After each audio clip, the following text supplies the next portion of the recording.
Bonjour et bienvenue sur cette nouvelle vidéo. Nous en sommes à la leçon numéro 75. On continue sur la thématique du diagramme enthalpique et dans cette vidéo, on va se concentrer sur le tracé du cycle frigorifique. On va travailler avec un fluide de type R134A. On retrouve ici un schéma de principe avec les différents éléments qu'on a étudiés tout au long du parcours de formation. On retrouve entre 1 et 2 le compresseur, c'est le cœur de l'installation. Il aspire donc des vapeurs BP et les comprime à la pression HP. Entre 3 et 4, on va retrouver le condenseur. Lui va permettre de refroidir le fluide frigorigène. Donc les vapeurs qui entrent au point 3 se refroidissent progressivement dans le condenseur et se transforment en liquide. Donc entre 4 et 5, on va retrouver la ligne liquide. Entre 5 et 6, le détendeur qui va permettre donc de passer d'une haute pression à une basse pression. Donc cette chute de pression va s'accompagner d'une chute de la température. Au point 6, donc on va retrouver du fluide frigorigène majoritairement à l'état liquide qui est donc froid et qui est prêt à capter la chaleur de l'ambiance à refroidir. À la sortie donc de l'évaporateur, on va retrouver du fluide frigorigène à l'état vapeur et à la pression BP toujours. Le fluide frigorigène revient pour un nouveau cycle à l'aspiration du compresseur. L'objectif ici, c'est de tracer le cycle frigorifique au niveau du diagramme. Donc ça, c'est très intéressant lorsqu'on veut quantifier les différentes puissances de chacun de nos éléments. Donc on va bien sûr calculer la puissance du compresseur, du condenseur et de l'évaporateur. On voit ici que pour pouvoir tracer un cycle, il va falloir poser un certain nombre de points, ici de 1 à 7. Et pour bien mettre les choses en place, on va essayer de donner les caractéristiques principales de chacun des points. Donc au niveau du point 1, on se retrouve à l'aspiration du compresseur. Le point 2, ici, on est au refoulement du compresseur. Le point 3, on va se retrouver ici donc au niveau de l'entrée du condenseur. Le point 4, on va se trouver ici à la sortie du condenseur. Le point 5, entrée du détendeur. Le point 6, on va être donc à l'entrée de l'évaporateur. Donc on peut dire aussi sortie du détendeur. Mais comme le point, enfin sortie détendeur et entrée évaporateur sont très proches, de façon on va dire physique dans l'installation, on peut les confondre.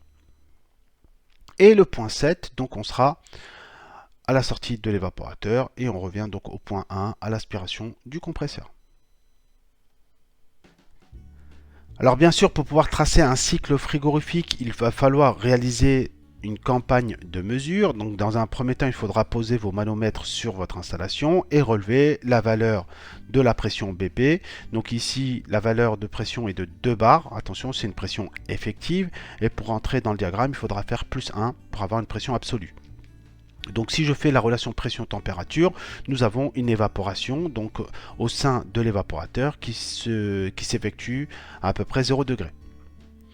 De la même façon côté HP, donc je vais lire la valeur de la pression côté HP sur le manomètre. Ici on est à 9 bars. Donc si je fais 9 bars en relation pression-température, j'obtiens une température de condensation au sein donc du condenseur de 40 degrés. Alors bien sûr, pour pouvoir réaliser votre campagne de mesure sur les autres points, il va falloir utiliser un thermomètre. Donc il en existe de plusieurs sortes. Le thermomètre ici à contact est très bien. Moi je vous conseille d'utiliser les thermomètres avec une pince ici, qui permettent donc d'être un peu plus précis dans la mesure, puisque ici le contact souvent est perturbé par l'air ambiant, alors qu'ici avec la pince on est beaucoup plus stable et votre mesure sera beaucoup plus précise. Donc à partir de là, on peut relever la température en chacun des points de notre circuit. Donc au point 1 ici, on a donc mesuré une température de 10 degrés Celsius. On peut dire un mot aussi sur l'état du fluide. Donc là ici, au point 1, bien sûr, on a du fluide à l'état vapeur et à la pression BP. Au point 2, on va retrouver donc 55 degrés mesurés avec notre thermomètre. On retrouve donc de la vapeur HP. Au point 3, à l'entrée du condenseur, on va avoir une température mesurée de 45 degrés. Au point 4, à la sortie du condenseur, on va retrouver donc 35 degrés. Et au point 5, à l'entrée du détendeur, on va retrouver une température de 30 degrés. Au point 6, on est directement à la température d'évaporation, c'est-à-dire à 0 degré, puisqu'on a un mélange, on est sur le changement d'état, donc on est au niveau de la relation pression-température au point 6, donc on a 0 degré. Et à la sortie de l'évaporateur, au point 7, on va retrouver 5 degrés. Donc on peut dire un mot juste avant de tracer notre cycle sur notre campagne de mesure. Donc déjà entre le point 2 et le point 3, on a donc de la vapeur HP. Donc on est à 55 degrés au point 2 et à 45 degrés au point 3. Donc c'est-à-dire qu'on a une baisse de la température sur la ligne de refoulement de 10 degrés. Donc ça c'est normal puisque le tube est dans l'ambiance et donc les vapeurs échangent avec le milieu extérieur. On peut dire aussi un mot sur la zone de la ligne liquide, donc du point 4 au point 5. Donc on voit bien qu'on a une différence de température de 5 degrés. Et de la même façon, on a ce tube qui est dans l'ambiance et qui n'est pas calorifugé et qui échange donc de la chaleur. C'est pour cela qu'on a une petite perte de température sur la ligne liquide et qui est complètement normale. On peut dire aussi un mot sur la ligne d'aspiration entre le point 7 et le point 1. Donc on voit ici qu'au point 7 on est à 5 degrés et donc on est au point 1 à 10 degrés et donc les vapeurs qui sont froides captent encore la chaleur du milieu extérieur puisque ici notre tube est dans l'ambiance même s'il est calorifugé, donc on a nos vapeurs qui augmentent en température et donc qui gagnent 5 degrés.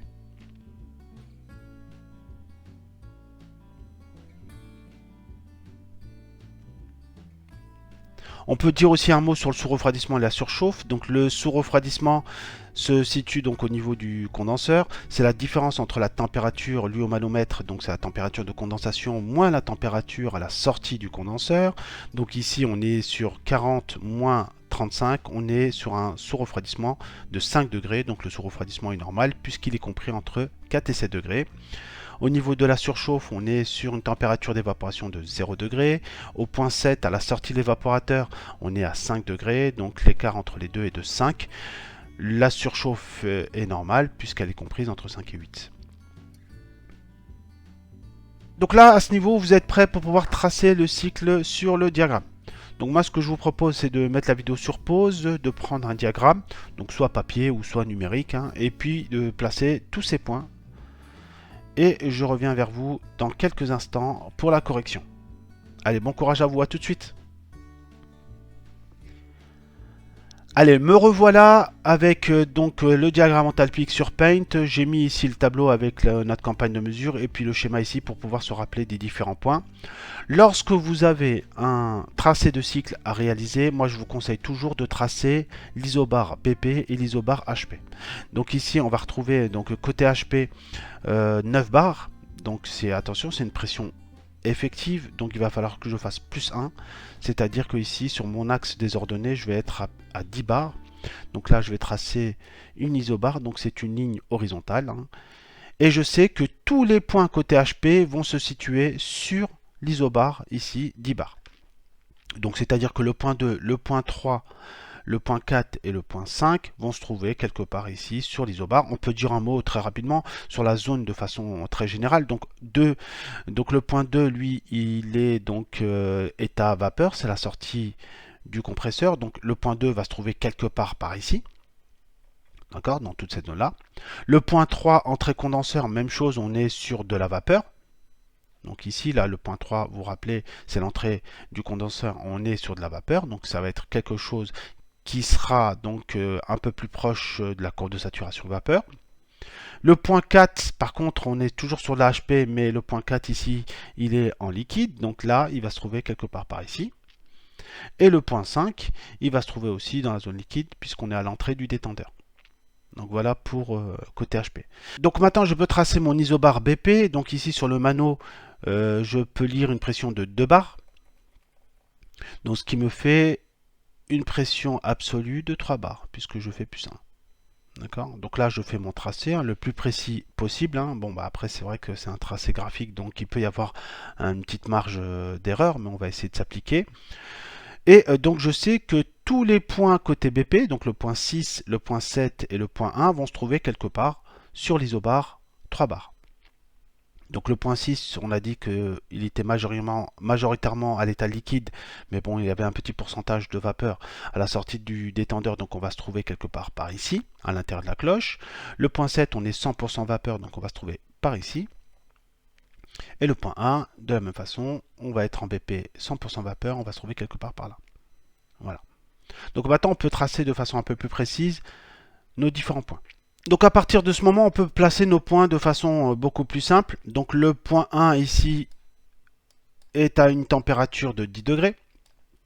On est d'accord? Et donc il est à l'état vapeur et donc il sera sur l'isobar BP. Donc on va être quelque part dans cette zone-là. Donc là, je vais zoomer un petit peu pour y voir un peu plus clair. Et donc on voit ici donc qu'on est sur l'isobar en bas BP qui est à 3 bars. Et là aussi, on a donc les températures, moins 30, moins 20, moins 10, 0, 10 degrés. Et donc nous, on est à 10 degrés. Donc là, je vais suivre l'isotherme ici pour aller sur mon isobar 3 bars. Et donc, je vais tracer un petit point pour pouvoir dire qu'on est ici. Donc ça, c'est le point numéro 1. D'accord? Donc vous voyez, c'est assez simple. On a placé déjà le premier point. Donc ensuite, on va aller sur le point 2 qui est à une température de 55 degrés, mais par contre qui est en HP. Donc là, je vais aller plutôt sur l'isobar 10 bars. Et donc on a dit donc à 55 degrés. Donc 55 degrés. Donc là, on est à 40, 50, 60, 55 qui se trouve ici. Donc là, je vais aller quelque part par là. Et donc mon point va se trouver par là. OK? Et donc là, je trace aussi un rond pour pouvoir visualiser. Donc là, vous voyez qu'on n'est pas loin d'une compression isentropique. Hein, donc c'est pratiquement une compression théorique et sans frottement, sans échange avec le milieu extérieur. Donc là, on a le point 2. Donc on continue avec les autres points. On va aller un peu plus vite. Donc le point 3, pardon. Donc le point 3, lui, donc c'est toujours la vapeur, mais cette fois-ci à 45 degrés. Donc là, je vais rezoomer. On est parti. 45 degrés, donc c'est quelque part entre 40 et 50, donc on va dire ici. Et donc là, je vais placer mon point à 45 degrés. Donc vous voyez que c'est quand même des points sur le diagramme qui sont assez proches. Hein. Voilà. Donc là, j'ai placé mon point numéro 3. Donc là, on est à l'entrée du condenseur. D'accord. Donc on continue ensuite sur le point 4. Donc lui, il est en HP liquide à 35 degrés. Donc le liquide, c'est plutôt dans cette zone-là. Et à 35 degrés. Donc là, je vais aller zoomer là-bas le 35 degrés sur l'isobar HP. Et donc là, on est bien sur le point 4. Hein. Donc c'est-à-dire qu'on est à la sortie du condenseur. Donc le point 4, 35 degrés. Donc là, vous vous rappelez que côté liquide, les températures se lisent de façon verticale comme ça ici. Hein. D'accord? Donc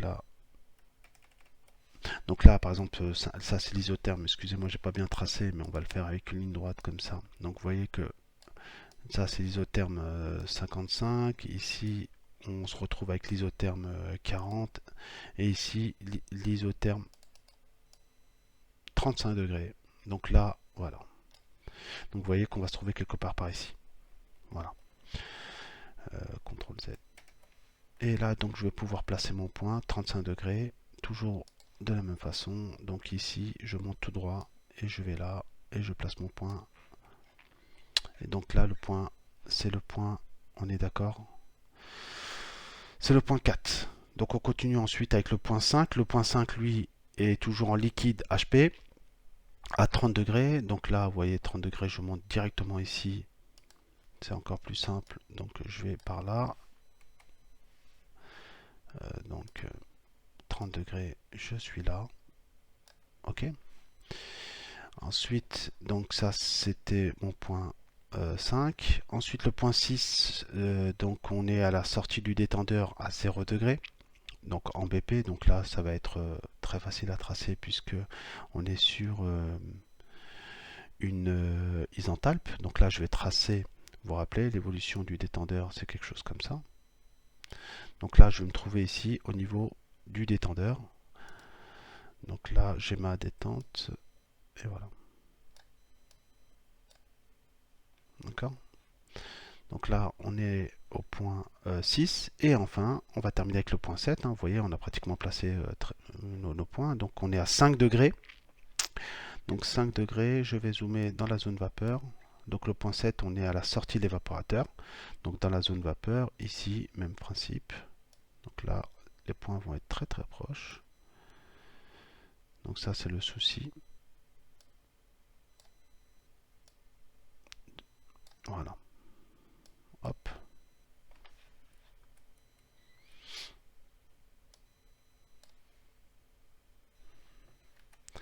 Et donc le point, donc 5 degrés, on est d'accord, c'est entre 0 et 10. Et là, je descends en suivant parallèlement donc mes traits rouges ici.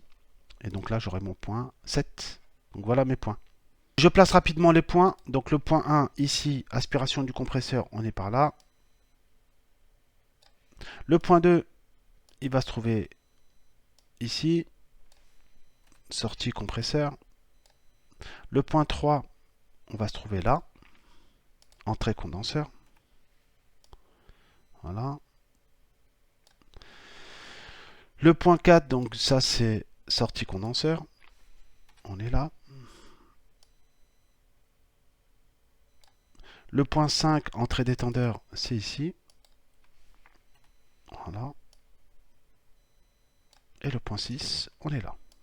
Ça c'est sortie détendeur, entrée évaporateur. Et le point 7, on est là. Et voilà, donc là on a pratiquement fini notre tracé de cycle. Hein. Donc là, il me suffit juste de repasser par les points pour avoir le cycle, hein, pour le voir un peu plus précisément. Donc là, on va de 1 à 2 ici. Ensuite, on va de jusqu'au point 5 là. Après, du point 6 ici au point 5. Et là, on est là pour la partie BP. Et voilà. Donc voilà, on a tracé le cycle. Vous voyez que ça a été assez simple. Hein. On y va pas à pas, de façon méthodologique, et il n'y a pas de raison de se tromper. Donc voilà, on a tracé notre cycle sur le diagramme, vous l'avez ici en rouge. Et donc là, ce qui est intéressant de constater, c'est que on va avoir des enthalpies pour chaque point, et on va pouvoir ainsi calculer les puissances de nos différents appareils. Hein. Donc, par exemple, pour le compresseur, entre 1 et 2, on va retrouver, vous voyez, une différence d'enthalpie de 410 à, on va dire, 430. Donc là, on est sur 20 kJ par kilogramme de delta H. Au niveau du condenseur, ça sera entre le point 3 et le point 4. Et au niveau de l'évaporateur, entre le point 6 et le point 7. Et vous voyez que là, on a la possibilité de calculer les puissances de nos différents équipements. Mais ça, je vais y revenir de façon un peu plus précise sur les prochaines vidéos. Allez, on revient à notre slide et je vous félicite si vous avez réussi à tracer le cycle. Même si vous n'avez pas réussi, c'est pas grave, l'important c'est d'essayer et c'est comme ça qu'on progresse. Alors du coup, on va essayer de placer quand même un certain nombre de termes. Hein. On va faire un peu de vocabulaire. Donc entre le point 1 et le point 2, on va retrouver bien sûr le compresseur. Entre le point 2 et le point 3, c'est ce qu'on va appeler la ligne de refoulement. Entre le point 3 et le point 4, on va retrouver le condenseur. Donc on voit bien qu'au niveau du condenseur, le fluide frigorigène passe de l'état vapeur, ici, à l'état liquide. Donc il y a bien une condensation. C'est-à-dire que le fluide frigorigène s'est refroidi. Et lorsqu'un gaz se refroidit, il se condense. Donc c'est pour ça qu'à la sortie ici du condenseur, on a 100% liquide. Du point 4 au point 5, c'est ce qu'on appelle la ligne liquide. Ensuite, donc, on a la détente. Donc, c'est une détente isenthalpique, c'est-à-dire à H constant. On voit que le fluide frigorigène est à 35 degrés et la détente a provoqué une chute de la température puisque à l'intérieur de la cloche, on est maintenant à 0 degré. Donc, le fluide est passé de 35 à 0 degré. Donc ensuite, au niveau de l'évaporateur, on va retrouver donc l'évaporateur entre le point 6 et le point 7. Alors qu'est-ce qu'on peut dire d'intéressant sur l'évaporateur? C'est que le fluide frigorigène a récupéré de la chaleur, donc il a emmagasiné de l'énergie. On voit que son enthalpie est passée de 240 à pratiquement 400. Et donc ici, le fluide frigorigène est majoritairement à l'état liquide puisque son titre, vous voyez, est de 20%. Donc on a 20% de vapeur pour 80% de liquide. Et un liquide, lorsqu'on le chauffe, lorsqu'on lui apporte de la chaleur, il se transforme en vapeur. Donc c'est pour cela qu'au point 7, on retrouve du fluide frigorigène 100% à l'état vapeur.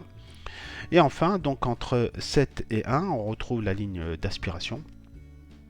Et donc on voit que la température augmente, on passe de 5 degrés à 10 degrés sur la ligne d'aspiration, puisque bon, les vapeurs sont froides et sont en contact, même si le tube est isolé, sont en contact avec le milieu extérieur, et donc les vapeurs froides se réchauffent encore un petit peu sur la ligne d'aspiration. Allez, on est sur la fin de la vidéo, je termine encore avec un peu de vocabulaire, je suis vraiment désolé, là j'ai besoin de placer certains éléments pour pouvoir progresser au niveau du parcours de formation. Donc ici j'ai zoomé notre cycle, là on reconnaît en trait épais ici la courbe de saturation, donc c'est la cloche. Donc côté vapeur on l'appelle courbe de saturation vapeur, elle est ici en bleu, d'accord. Donc là pour simplifier je vais l'appeler CSV, donc courbe de saturation vapeur. Et côté liquide, vous vous rappelez, on l'appelait courbe de saturation de liquide et je vais l'appeler CSL, donc c'est-à-dire qu'à gauche de la courbe liquide, on va avoir 100% de liquide. Dès que je vais franchir la ligne, je vais commencer un petit peu à avoir de la vapeur. De la même façon, côté courbe de saturation vapeur, à droite de la courbe, je vais être 100% vapeur, et à gauche, ici, j'aurai un certain pourcentage de liquide. Donc on peut maintenant ajouter certaines définitions. Donc du point 2, ici, à la courbe de saturation vapeur, donc c'est-à-dire ici, donc toute cette distance-là s'appelle la désurchauffe, c'est-à-dire que le gaz qui sort du compresseur va se refroidir pour pouvoir atteindre sa température de changement d'état, puisqu'il est arrivé à la courbe ici, donc qui ici est égale à 40 degrés. Donc c'est ce qu'on appelle la zone de désurchauffe. Ensuite, de la courbe de saturation liquide ici en vert jusqu'au point 4, on va l'appeler le sous-refroidissement. C'est-à-dire que le fluide ici, au niveau de la courbe, est à 100% liquide et il continue à se refroidir. Donc c'est pour cela qu'on appelle cette zone-là le sous-refroidissement. Il existe aussi un autre sous-refroidissement qui, lui, va prendre en compte aussi le refroidissement du liquide dans la ligne liquide. Donc c'est ce qu'on appelle le sous-refroidissement total. Donc c'est de la courbe de saturation liquide jusqu'au point 5 ici.